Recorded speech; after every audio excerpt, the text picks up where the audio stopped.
Hi అండి. ఈరోజు వీడియోలో ఒక మంచి రెసిపీ చూపించబోతున్నాను. వాము చారు. ఇందులో ఎటువంటి పొడులు లేకుండా సింపుల్గా చేసి చూపిస్తానండి. ఇప్పుడు ముందుగా ఒక గిన్నె తీసుకొని ఒక నిమ్మకాయ సైజు చింతపండు తీసుకొని వాటర్ వేసి క్లీన్ చేసి మళ్ళీ గిన్నె నిండా వాటర్ వేసుకోవాలి. ఇప్పుడు రుచికి సరిపడా ఉప్పు, పసుపు అయితే ఒక స్పూన్ వేసుకోండి. పచ్చిమిర్చి ఒక 6-7 వేసుకోండి. ఇప్పుడు కొత్తిమీర, కరివేపాకు కూడా వేసుకొని పొయ్యి మీద పెట్టి మరగనివ్వాలి. ఈ వాము చారులో ఎటువంటి పొడులు వేయకూడదండి. టేస్ట్ అయితే చాలా చాలా బాగుంటుంది. నేను రోజు రెగ్యులర్గా మా ఇంట్లో చేస్తూ ఉంటానన్నమాట. ఇప్పుడు చూసారా కొద్దిగా మరిగింది, ఎల్తయింది. ఇప్పుడు చింతపండు అంతా స్ట్రైనర్తో తీసేసుకొని పక్కన పెట్టుకొని ఇప్పుడు పోపు వేసుకోవాలి. పొయ్యి మీద ప్యాన్ పెట్టి ఒక గరిటెడు ఆయిల్ వేసుకొని ఇప్పుడు వాము ఒక స్పూన్ వేసుకోవాలి. మెంతులు ఒక 1/2 స్పూన్ వేసుకోవాలి. ఈ రెండు వేసి రోజు చేస్తానండి నేను. వేగిన తర్వాత ఎండుమిర్చి, వెల్లుల్లి, కరివేపాకు, ఉల్లిపాయ కలిపి వేసుకోవాలి.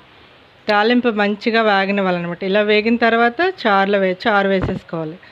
అంతేనండి, వాము చారు చాలా సింపుల్ కదా, అంతే హెల్తీ.